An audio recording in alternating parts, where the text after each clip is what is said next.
राधे राधे भक्तों, आशा करती हूँ आप सब स्वस्थ होंगे, मस्त होंगे। आपका हार्दिक स्वागत है श्री माधवी जी सेवा में। आज है कार्तिक मास का 14वां अध्याय, जो इस प्रकार है। कार्तिक मास का आज लिखूं 14वां अध्याय।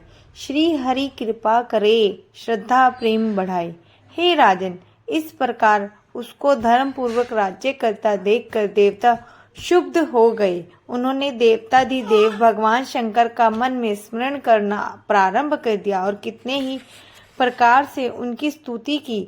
तब भक्तों की कामना पूरी करने वाले शंकर जी ने नारद जी को बुलाकर देव कार्य करने की इच्छा से उनको देवपुरी भेजा।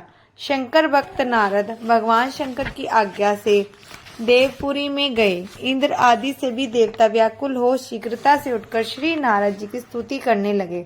उत्कंठा भरी दृष्टि से सबने नारद जी की ओर देखा, अपने सब दुखों को कहकर उन्हें नाश करने की प्रार्थना की। तब नारद जी ने कहा, मैं सब कुछ जानता हूँ, इसलिए अब मैं दैत्यराज जलंधर के पास जा रहा हूँ। ऐसा कह देवताओं को आश्वासन देकर श्री नारद जी जलंधर की सभा में आए। जलंधर ने नारद जी के चरणों की पूजा कर हंसते हुए कहा, हे ब्राह्मण, कहिए आप कहाँ से आ रहे हैं और कहाँ पर आपने क्या क्या देखा, यहाँ कैसे आए हैं? मेरे योग्य जो सेवा हो उसके लिए मुझे आज्ञा दीजिए। जलंधर के इस प्रकार के वचन सुनकर नारद जी प्रसन्न होकर बोले, हे दानवराज महाबुद्धिमान जलंधर, तुम धन्य हो, क्योंकि इस समय सब रत्नों के भोक्ता एक तुम ही हो।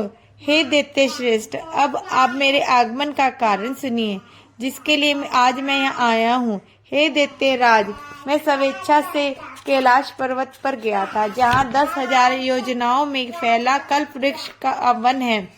वहाँ पर मैंने सैकड़ों कामधेनुओं और को घूमते हुए तथा यह भी वह वन चिंतामणि से प्रकाशित परम दिव्य अद्भुत और सब श्रवण में है। मैंने वहाँ पार्वती के साथ स्थित शंकर जी को भी देखा, जो सर्वांग सुंदर गौरवर्ण त्रिनेत्र और मस्तक पर चंद्रमा धारण किए हुए हैं। यह देखकर मुझे बड़ा आश्चर्य है। इनके समान समृद्धिशाली त्रिलोक में कोई है या नहीं? हे देवेंद्र, उसी समय मुझे तुम्हारी भी समृद्धि का स्मरण आया, उसे देखने की इच्छा से तुम्हारे पास आया हूँ। यह सुन जलंधर को बड़ा हर्ष हुआ।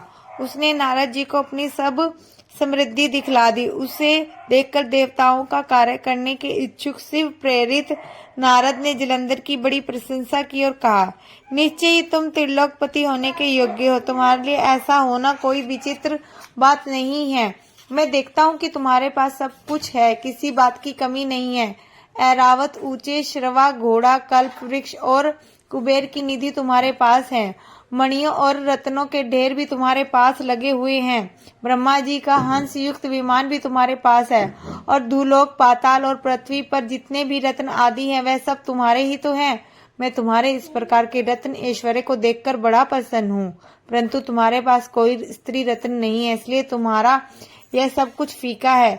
तुम कोई स्त्री रत्न ग्रहण करो। नारद जी के इस प्रकार के वचन सुनकर दैत्य काम से व्याकुल हो गया। उसने नारद जी को प्रणाम करके पूछा कि ऐसी स्त्री कहाँ मिलेगी जो सब रत्नों में श्रेष्ठ हो? यदि ऐसा रत्न कहीं मिले तो मैं अवश्य लाऊंगा। देवऋषि नारद बोले, ऐसा रत्न तो कैलाश पर्वत पर योगी पुरुष शंकर के पास ही है। उनकी सर्वांग सुंदर पत्नी देवी पार्वती बहुत ही मनोहर है। उसके समान सुंदरी मैंने आज तक नहीं देखी। शंकर से बढ़कर समृद्धिवान दूसरा कोई नहीं है। उनके इस रत्न की सी महिमा तीनों लोकों में कहीं पर भी नहीं है। तभी तो परम विरक्त आत्मा राम शंकर भी उसके वश में हो गए हैं। देवऋषि नारद उस दैत्य से ऐसा कहकर अन्य कार्य करने की इच्छा से आकाश मार्ग चले गए। अगर आपको भक्तों ये कथाओं की वीडियो पसंद आ रही है तो प्लीज लाइक शेयर सब्सक्राइब करें। राधा रानी आप सब पर कृपा बनाए रखे। राधे राधे भक्तों।